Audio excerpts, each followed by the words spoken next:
C'est lié au projet qu'on a de réouvrir notre parcours Beaux-Arts, la partie permanente de nos collections. Donc ça va se faire en novembre de cette année et on souhaitait exposer plus de sculptures que ce qu'on faisait d'habitude.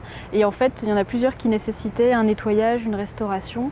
Et donc ce sont ces sculptures-là qu'on fait restaurer en ce moment.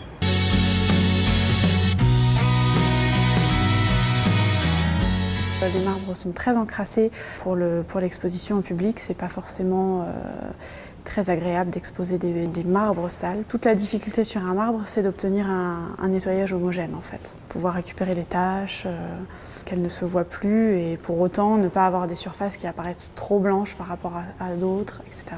Alors le plâtre, il est complètement différent. Il s'agit du buste de Jules Ferry par Denis Puech, qui est un artiste des environs.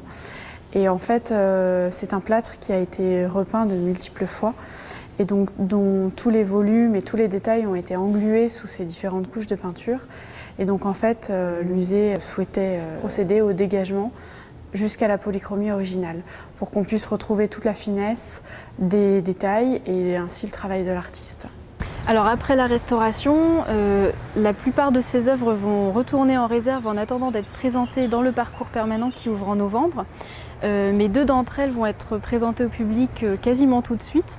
Donc l'enfant endormi sur une croix, qui d'habitude est dans le parcours permanent, devrait retrouver sa place habituelle tout de suite après sa restauration.